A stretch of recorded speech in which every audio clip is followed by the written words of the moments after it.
Waheguru Ji Ka Khalsa, Waheguru Ji Ki Fateh. Welcome to this segment of Coach Gurbani's a-sabad-a-day. We continue with our recitation from Var Rag Maj Mahalla Pehla with the 21st Pauri. Slok Mahalla Duja Mantri Hoi Athuhia Nagi Lagge Jai Apan Hathi Apane De Kucha Ape Lae ਹੁਕਮ ਭਇਆ ਤੁਰ ਖਸਮ ਕਾ ਅਤੀ ਹੂੰ ਧੱਕਾ ਖਾਏ ਗੁਰਮੁਖ ਸਿਉ ਮਨਮੁਖ ਅੜੈ ਡੁੱਬੇ ਹੱਕ ਨਿਆਏ ਦੋਹਾਂ ਸਿਰਿਆਂ ਆਪੇ ਖਸਮ ਵੇਖੈ ਕਰ ਵਿਉ ਪਾਏ ਨਾਨਕ ਏਵੈ ਜਾਣੀਐ ਸਭ ਕੁਛ ਤਿਸਹਿ ਰਜਾਏ ਮਹੱਲਾ ਦੂਜਾ ਨਾਨਕ ਪਰਖੈ ਆਪ ਕੋ ਤਾਂ ਪਾਰਖ ਜਾਨ ਰੋਗ ਦਾਰੂ ਦੋਵੈ ਬੁਝੈ ਤਾਂ ਵੈਦ ਸੁਜਾਨ ਵਾਟ ਨ ਕਰਈ ਮਾਮਲਾ ਜਾਣੇ ਮਹਿਮਾਨ ਮੂਲ ਜਾਣ ਗੱਲਾਂ ਕਰੇ ਹਾਣ ਲਾਏ ਹਾਣ ਲੱਭ ਨ ਚੱਲਈ ਸੱਚ ਰਹੈ ਸੋ ਵਿਸ਼ਟ ਪਰਵਾਨ ਸਰਸੰਦੇ ਆਕਾਸ ਕੋ ਕਿਉਂ ਪਹੁੰਚੇ ਬਾਣ ਅੱਗੇ ਉਹ ਅਗਮ ਹੈ ਵਾਹੇ ਦੜ ਜਾਨ ਪੌੜੀ ਨਾਰੀ ਪੁਰਖ ਪ੍ਰੇਮ ਨਾਰੀ ਪੁਰਖ ਪਿਆਰ ਪ੍ਰੇਮ ਸਿਗਾਰਿਆ ਕਰਨ ਭਗਤ ਦਿਨ ਰਾਤ ਨਾ ਰਹਿਣੀ ਵਾਰਿਆ ਮਹਿਲਾ ਮੰਜ ਨਿਵਾਸ ਸ਼ਬਦ ਸਵਾਰਿਆ ਸੱਚ ਕਹਿਨ ਅਰਦਾਸ ਸੇ ਵਿਚਾਰਿਆ ਸੋਹਨ ਖਸਮੇ ਪਾਸ ਹੁਕਮ ਸਿਧਾਰਿਆ ਸਖੀ ਕਹਿਨ ਅਰਦਾਸ ਮਨੋ ਪਿਆਰਿਆ ਬਿਨ ਨਾਵੇਂ ਤ੍ਰਿਗਵਾਸ ਫਿਟ ਸੋ ਜੀਵਿਆ ਸ਼ਬਦ ਸਵਾਰ ਸੇ ਅੰਮ੍ਰਿਤ ਪੀਵਿਆ ਮੰਤਰੀ ਹੋਏ ਅਠੂਹੀਆਂ ਨਾਗੀ ਲੱਗੈ ਜਾਏ ਆਪਣ ਹੱਥੀਂ ਆਪਣੇ ਦੇ ਕੂਚਾ ਆਪੇ ਲਾਏ de kucha ape lai is like taking a torch of fire to oneself. And what is that situation that this salok is talking about? It says, Mantri Hoi Athuhia Nagi Lagge Jai. So when you're attempting to charm a snake, when all that you know is how to minister to scorpion stings, in other words, if you don't have the knowledge to deal with snakes and you try to actually charm them, it is self-destructive. It is like taking a torch of fire to oneself. And yet, hukam paya tur khasam ka ati hu takka khai. And yet, this is the eternal law of the eternal master. When one steps out of bounds, ati ho, recoil and resistance is assured. Ati hu takka khai. So this is the law of cause and effect. What you do begets a response. Gurmukh syo manmukh ade dube hak nyay. Likewise, similarly, if a self-willed manmukh, if ignorance takes on, locks horns with wisdom, it is bound to meet with true justice. In other words, it will drown because it cannot take on wisdom. Gurmukh syo manmukh ade dubbe hak nyay. That is just the way things are. That is the law. Doha siriyan ape khasam vekhe. Doha siriyan, both boundaries. Now, this is of course a reference in a broader sense, Doha Siriya meaning at the two ends of this universe. It is just that one Khasam, the master creator, he abides at both ends. and is the cause of everything. Doha sirya aap khasme vekhe. He overlooks, oversees, kare vyape, makes to appear, causes things to happen, is the ultimate cause of things.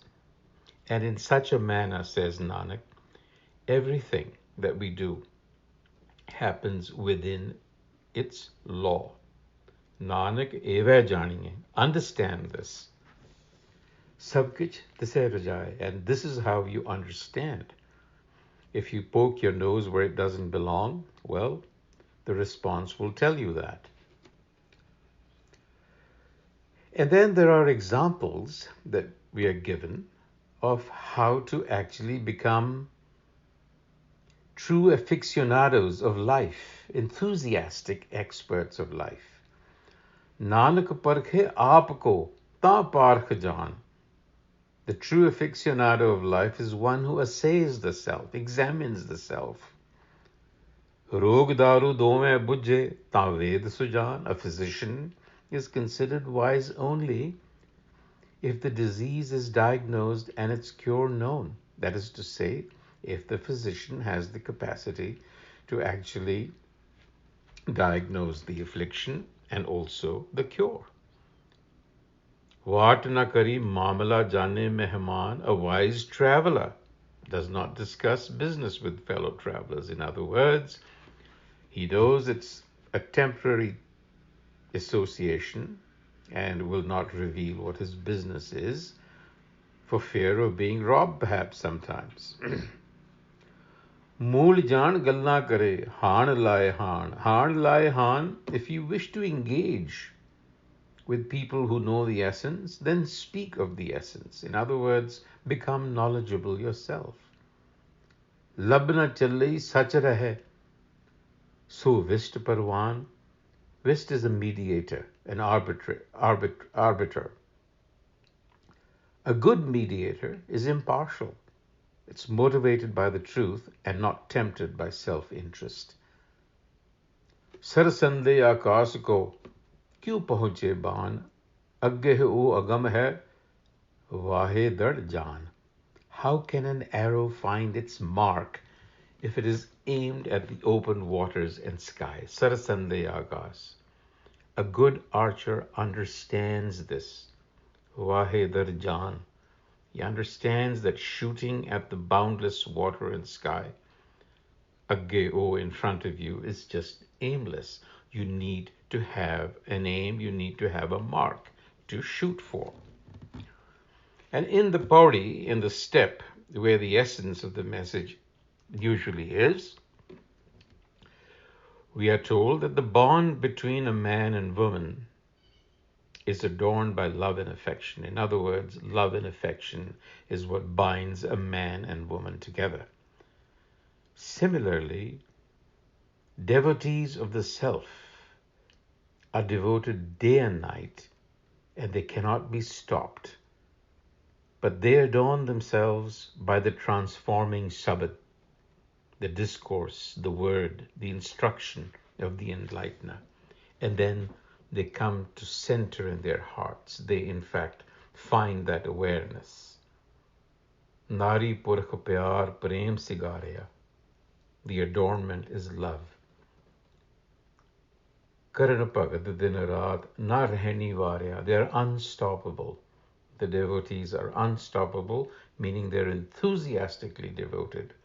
And that is the way we have to be. Sach kahan ardas se vecharya. They live in humble supplication. And they're attuned to the will of the Master. Sohan khasme pas hukam siddharya.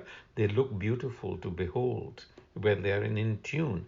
So when you act in accordance with your surroundings, and you are then at natural ease.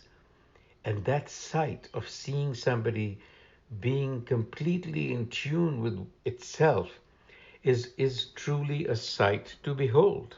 Something done to perfection is beautiful. And in the end, of course, bin name tregavas, disgraceful is a life without self-actualization. In other words, without that perfected awareness that actually leads you to realize your potential and live at a full potential is shameful. Fit so jeeya.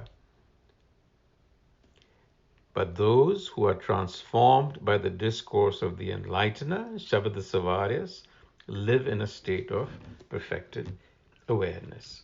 So really, what we are talking about here is self-destructive behavior. And the Guru is telling us that it stems largely from ignorance, sometimes willful, but mostly unconscious. And the examples that were given to us were classic examples of really sticking your nose or thumb where it doesn't really belong. Now, the thing is that we see manifestations of this behavior all the time, whether it is individual or social behavior. And what we are doing, in effect, when we act out of ignorance, is that we are triggering an endless chain of cause and effect over which we have little or no control. Call it karma if you wish. And it is this chain of ignorance that then binds us. Now, what is the root of this ignorance? Gurbani will tell you it is really the ego, which is the embodiment of, well, it is not an embodiment, but it is ignorance. And what does that ignorance consist in?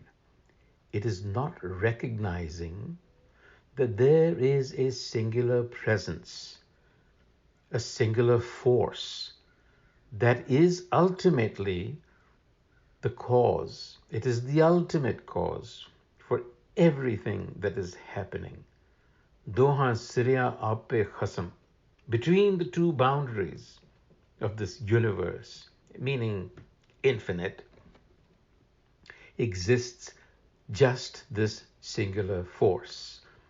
And we are simply actors playing out assigned roles. Finding ourselves on one side or the other of a given transactional equation, because we're all engaged in some sort of transaction. So we are on one side or the other. It is the presence of the self. It is that force that is watching and making decisions. We are simply acting out what is being presented to us. We have to remember this, that we are not creating our lives in the way we think we are. Think about it. You are really being presented with options and choices, and then you make a choice, and that choice in turn triggers or takes you down a certain path. It's like a computer program, and you pick a certain variable or a certain choice. It goes down one path, pick another one, it goes down another. But what presents itself to you is not something that you have created.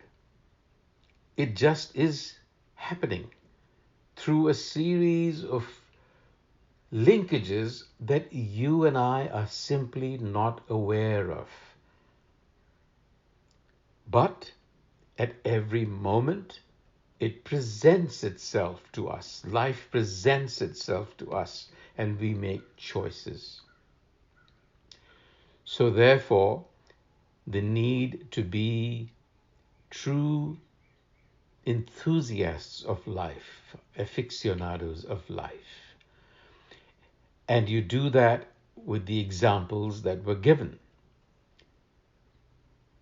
We need to be knowledgeable experts about one particular subject, and that subject is the ego self, ourselves.